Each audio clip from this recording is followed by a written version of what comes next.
बिस्मिल्लाहिर्रहमानिर्रहीम। अस्सलाम वालेकुम। कैसे हैं आप लोग? मैं सोना और आप देख रहे हैं let's cook with Sana YouTube channel. आज मैं आपके लिए बहुत ही ज़बरदस्त और टेस्टी, बहुत ही लजीज खीर लेके आई हूँ जो बहुत ही अच्छी बनेगी और सबको पसंद भी आएगी। इसकी रेसिपी मैं आपको बताने जा रही हूँ। 4 किलो मैंने दूध लिया है, 3 किलो मैंने खुला दूध लिया है और एक मिल्क पैक लिया है। अगर खुला अच्छा दूध मिल जाता है तो आप वही सिंपल डाल सकते हैं। मैंने इसमें मिल्क पैक भी डाला है, बहुत अच्छी बनी है। और चावल मैंने भिगो के रख लिए थे जो सामने नज़र आपको आ रहे हैं। बिल्कुल थोड़े से चावल मैंने लिए हैं। जब नरम हो जाएंगे तो इसके बाद इसको हम मैश कर लेंगे अच्छी तरह से, ऐसे हाथों से मैश कर लेना। जब नरम हो जाएंगे तो दूध हमारा गर्म होने के बाद जब इसमें उबाल आएगा, तेज़ आंच की है मैंने, उबाल आ जाएगा तो इसके बाद हम इसमें जो चावल मैश किए थे वो डाल लेंगे। शुरू में आपने हिलाते जाना है कंटिन्यू इसको। चावल डालने के बाद फिर हमने इसको थोड़ा सा हल्की आंच कर देना है। नमक डाल रही हूँ मैं, नमकीन खीर बना रही हूँ, ठीक है। अगर आप मीठी बनाना चाहते हैं तो नमक की जगह पे आप मीठा भी डाल सकते हैं, चीनी डाल सकते हैं। नमकीन का ये फ़ायदा है कि आप ऊपर से चीनी भी डाल सकते हैं और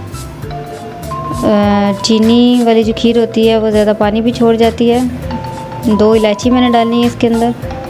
देखिए हमारी मलाई ऊपर बनने लग गई है। ऐसे हल्की आंच पर रखेंगे, थोड़ी थोड़ी मलाई बनती जाएगी इसमें।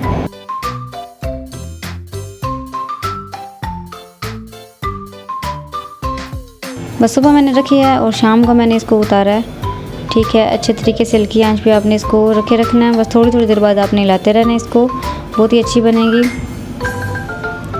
चीनी वाली जो खीर होती है वो पानी छोड़ जाती है। अगर बार बार इसमें से अगर हम खाते हैं बाउल वगैरह में जिसमें भी डाल के रखते हैं खीर तो पानी छोड़ जाएगी। अगर चीनी वाली होगी तो आपको जैसे अच्छी लगे आप बना लें। नमक की जगह पे आप चीनी डाल सकते हैं।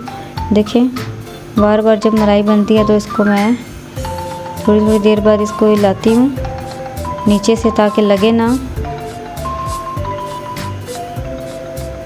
नीचे से ज़रा आपने अच्छी तरह से इसको हिलाना ताकि लगे ना नीचे। बिल्कुल हल्की आंच पे मैंने इसको रखा है। देखें बहुत ही थिक सी हो रही है, बहुत ही ज़बरदस्त बनी है। इसको उतार के फिर ठंडे पानी में रखना है हमने।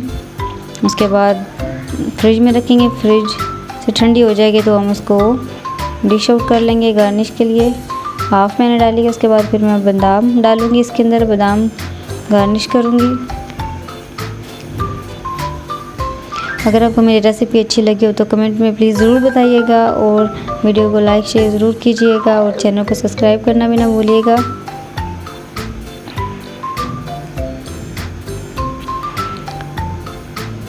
बहुत ही अच्छी बनेगी और सबको पसंद भी आएगी। नमकीन भी बहुत अच्छी होती है, बहुत ही थिक सी। इसको इतना ड्राई मैंने किया है कि खोए का खोया जैसे होता है इसका फ्लेवर आ रहा है खाने में। बहुत ही ज़बरदस्त, कलर भी बहुत नाइस कलर और अच्छी बनी है। कलर भी बहुत अच्छा है इसका। आप भी बनाएंगे तो सबको ज़रूर पसंद आएगी।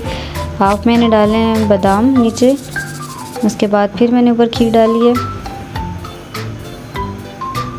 आप भी ज़रूर ट्राई कीजिएगा, इंशाल्लाह आपकी भी अच्छी बनेगी।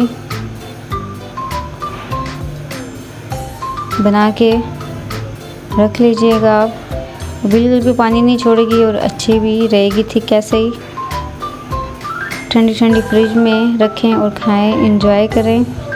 मेहमान आए तो आप इजीली इसको सुबह रखेंगे, आपको शाम को इसको उतार लेंगे। हल्की आंच पे इसको पड़े रहने देना आपने।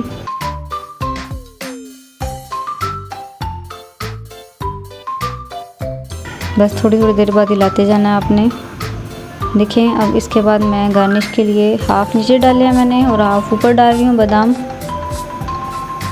और भी खीर में कुछ भी अच्छा नहीं लगता, बस आप ये बादाम ही डाल सकते हैं या फिर पिस्ता डाल सकते हैं इसमें।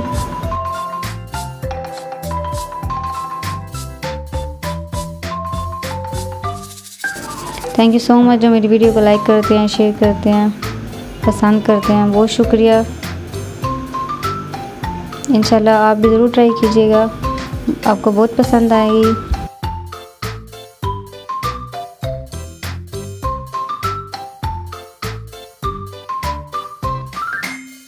बहुत ही थिक सी और मलाई जैसी खीर हमको खाने में मिलेगी।